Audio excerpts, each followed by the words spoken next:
Nos dias 4 e 5 de abril, a cidade de Ouro Preto sediou o Seminário Nacional de Direito do Patrimônio Cultural. Nesses 2 dias, diversos pesquisadores e profissionais da área realizaram um amplo debate sobre a legislação brasileira de patrimônio cultural. A nossa legislação de patrimônio cultural ela é bastante antiga. O Decreto-Lei 25 ele é de 1937, é a principal norma relativa a patrimônio cultural no Brasil. Ano passado completou 85 anos, talvez seja a lei em vigor mais antiga no país. E, naturalmente, é uma boa lei, mas que precisa de aprimoramentos, revisões. Da mesma forma, ao longo desses anos todos, desses 85 anos, foram surgindo outras normas relativas a patrimônio imaterial, relativas a patrimônio arqueológico. E a verdade é que, em alguns momentos, existem conflitos, existem omissões. Então, a importância de se discutir a legislação de patrimônio cultural está nesse aspecto. O que precisaria ser aprimorado? Quais as lacunas que existem no sistema jurídico brasileiro?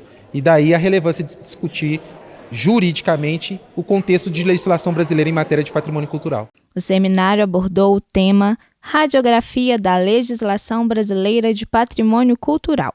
Propostas de aperfeiçoamento diante de novos paradigmas ético-jurídicos. A Iduízes Leal, que é presidente do Conselho de Arquitetura e Urbanismo de Minas Gerais, participou do evento e destacou a importância do auxílio do direito na área arquitetônica. Essa transversalidade e essa necessidade de conversarmos os diferentes, todos os profissionais, né, da área do direito e os profissionais da área de arquitetura.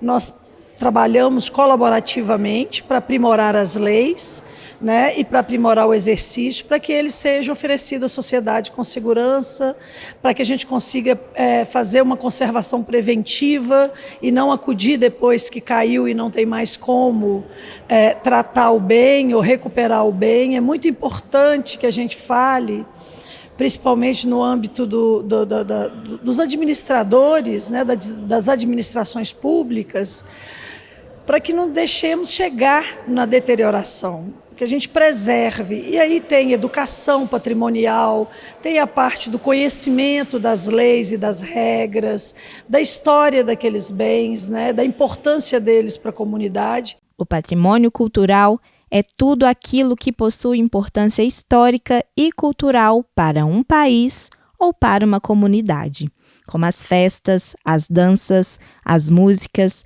as manifestações populares, as artes, a culinária e a arquitetura. Dessa forma, o seminário reuniu mais de 500 pessoas de vários estados do país que, por meio da apresentação de artigos e de palestras, contribuíram com o debate em diversas áreas do conhecimento. Vim tratar especificamente do ICMS de Patrimônio Cultural, que é uma política que só existe em Minas Gerais e está para ser implantada no restante do país com o apoio do ICOMOS, que é o braço da ONU, a Organização Nacional das Nações Unidas, que trata da questão do patrimônio cultural.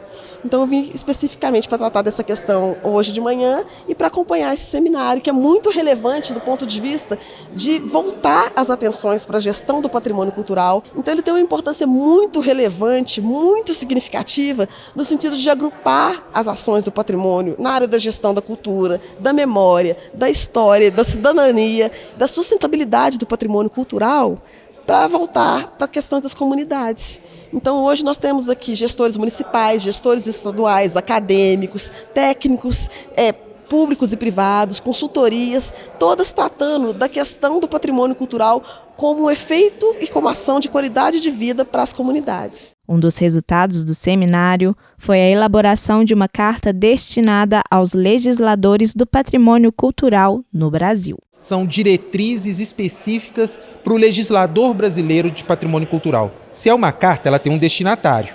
Ela tem um remetente, que é a sociedade, e o destinatário. Quem que é esse destinatário? É o nosso legislador.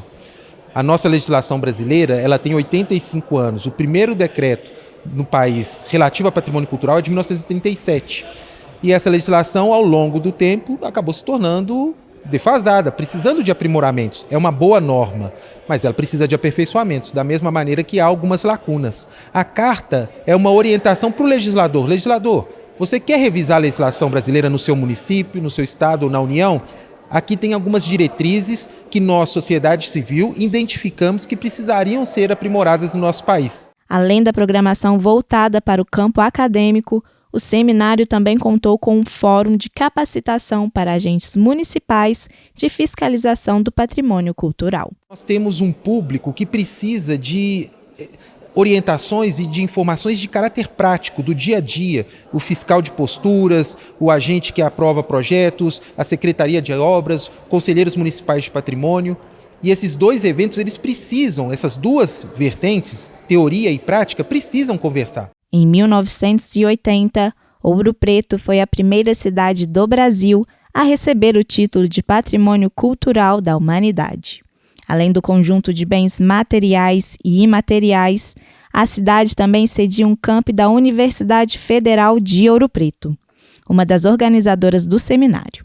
A instituição também colabora com o ensino e a pesquisa científica sobre o tema. Ouro Preto é um laboratório a céu aberto. Tudo que se discute aqui na nossa cidade em matéria de patrimônio cultural acaba sendo replicado para o Estado e até para o país. Nós vivemos em um ambiente com um volume de acervo patrimonial, volume de acervo tombado muito grande. E isso gera vários embates de todo tipo. Então, o que se discute em Ouro Preto tem reflexos diretos no país no que diz respeito a patrimônio cultural. Por isso a importância do evento aqui em Ouro Preto e por isso a adesão de pessoas do país inteiro. É inegável, em se tratando de Ouro Preto, a nossa universidade possui um compromisso direto com as demandas da nossa cidade. E é inevitável que isso passe pelo patrimônio cultural. Então, a UFOP estando envolvida com o Seminário Nacional, na organização desse Seminário Nacional, é ela mostrando para a sociedade, inclusive prestando contas para a sociedade do bom investimento que é feito no ensino público universitário brasileiro.